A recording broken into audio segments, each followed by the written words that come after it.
Hola, continuamos con nuestro caso, ¿no es cierto?, del modelo relacional para el pago de cuotas de un club. Vamos a repasar ahora el concepto de llave primaria y de llave única en cada una, en las tablas de una base de datos relacional, que es un concepto que ha sido un poquito difícil de poder tenerlo bien asimilado. Nosotros vemos aquí habitualmente todas las herramientas de modelamiento en los libros, todo lo que uno, ¿no es cierto?, material que uno encuentra. Habitualmente vamos a tener que en estos elementos de referencia, vamos a tener que siempre el primary key va a estar asociado a veces a un ID, ya en una tabla, que como hemos visto en los ejemplos es un identificador de registro que nos entrega la base de datos, que es un correlativo, que parte desde 1 a medida que nosotros se van registrando nuevos datos en cada tabla, este ID va aumentando. ¿Ya? Y habitualmente se toma ese ID como primary key. De hecho, ¿no es cierto?, esta herramienta que estamos usando, que es la que hemos visto durante el semestre, la que yo, ¿no es cierto?, les sugerí, que es una herramienta que está muy centrada solo en modelamiento de datos y ninguna otra cosa más, ¿cierto? Repasando, que es la herramienta Design for Database, ¿cierto?, que ahí la pueden, ¿no es cierto?, descargar ustedes desde el sitio. Está en una versión trial por 30 días. En esta, ¿no es cierto?, la llave primaria es, ¿no es cierto?, las columnas que acá vemos que están destacadas en amarillo. Pero ¿qué es lo que tiene esto? Que estas columnas en las llaves primarias, las tablas, son regularmente una llave, un dato numérico que es incremental. Por lo tanto, este es un dato ajeno a la entidad en sí. Por lo tanto, nos va a ser útil, pero nos va a ser útil solo, como está indicado aquí en el texto, para identificar los registros de una tabla en las operaciones CRUD. Poder rápidamente llegar a un registro para poder, ¿no es cierto?, leerlo y posteriormente actualizarlo a la base de datos de acuerdo a ese identificador, a ese número que tiene asociado y que es único dentro del registro. Pero, como por ejemplo acá vemos en la tabla persona tenemos otro campo que está destacado en verde, que es el root. El root es lo que lo que en el modelamiento de datos nosotros identificamos como llave primaria lógica, es decir, aquel atributo que es del dominio de propiedad de la entidad, que no lo podemos separar de él y que nos asegura que ese registro de esa entidad no se va a repetir en mi base de datos, ¿ya? Por lo tanto, acá está en verde.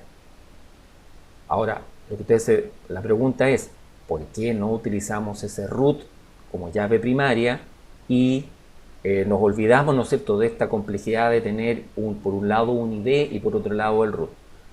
Lo hemos repasado y yo se lo he dicho varias veces.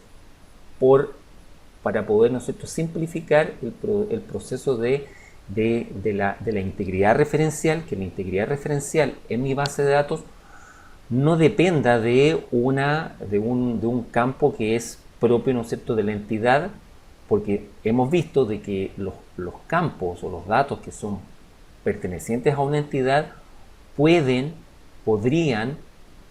variar o modificarse en el tiempo. ¿Ah?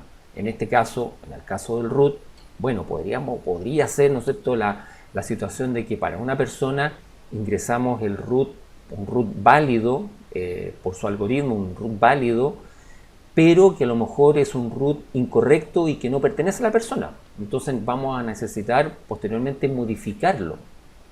Y si escogemos este root como primary key en la base de datos, esta columna o este dato, si es primary key, ya no podemos modificarlo posteriormente en las bases de datos relacionales. Cuando uno define un atributo como primary key, se crea por primera vez y ya no se puede modificar.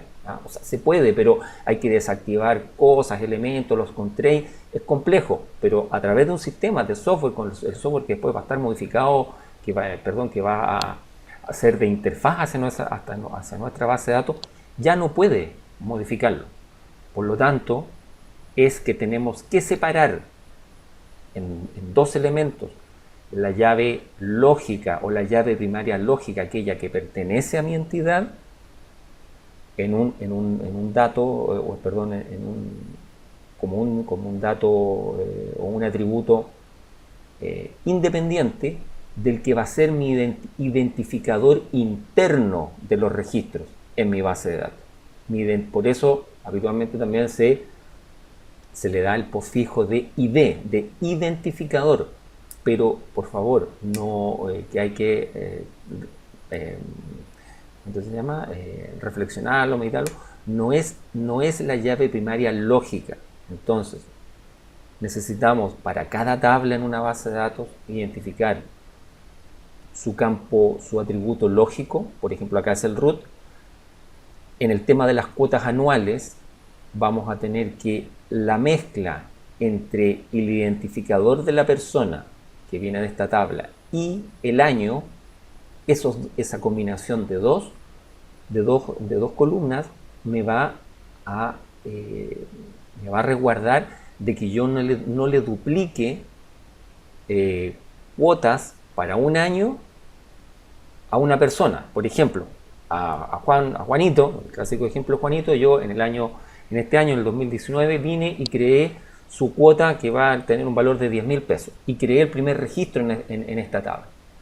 Posteriormente puede el mismo usuario a lo mejor olvidarse o por alguna X razón querer nuevamente asignarle al año 2019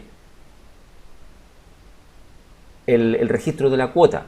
Puede ser la misma, puede que lo vaya a duplicar, pero en este momento es que la base de datos tiene que resguardarnos y impedir de que se produzca la duplicidad de registros, mantener, ¿no es cierto?, lo que es la normalización.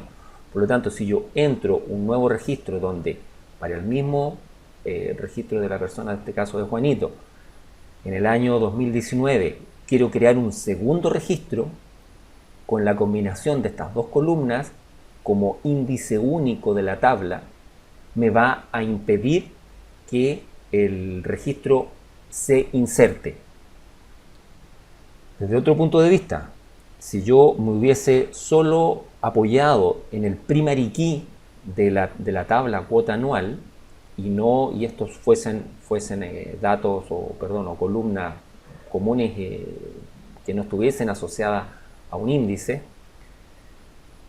me va a permitir poder ingresar cuantas cuotas yo quiera para el mismo año, para la misma persona, porque el identificador o el primary key de la tabla, de la base de datos, el primary key físico, no me resguarda contra eso. Voy a tener cuota 1, 2, 3, 4, 5 para la misma persona, para el mismo año, y puede que los montos sean los mismos o los montos sean distintos, ¿ya?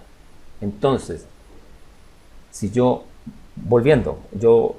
ahora a estas dos columnas las defino como índice único, voy a estar resguardado y ya no voy a tener duplicidad de registro. Por otro lado, cuando yo necesite actualizar o modificar datos y entrar a esa tabla, supongamos que esa tabla tiene millones de registros, 1 millón de registros, yo sé que a lo mejor el socio Juan es el registro 220. Voy a entrar a actualizar en mi query de update o mi query de delete, voy a entrar por el ID 220 a la tabla y ahí el acceso físico a los datos en el disco, ¿no es cierto?, va a ser muy rápido, va a ser único, porque esa cuota para esa persona está asociada al registro 220 y eso lo entiende, lo manejamos en la base de datos.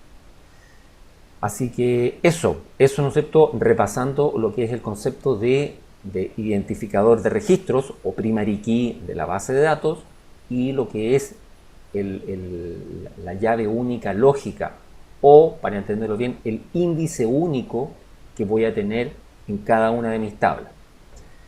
Como anexo, acá nosotros vemos que hay unas columnas que tienen, dos tablas que tienen un color un poco celeste, ¿no es cierto?, que es el índice único, y tenemos aquí esta otra tabla que tiene un constraint único. para efectos prácticos son lo mismo. Yo en una tabla defina un índice o defina un constraint único, el efecto es lo mismo. En un video posterior voy a explicarle a nosotros cómo implementar, cómo definir que en una tabla sea constraint o en otra tabla sea índice. Vamos a entrar a ese detalle, pero en este momento quiero que ese concepto se queden con el dato, con el concepto de que por índice único o constraint único logro el mismo resultado, el mismo objetivo de asegurar de no tener duplicidad lógica de registros en mi base de datos. Eso por ahora. Nos vemos en el próximo video. Muchas gracias.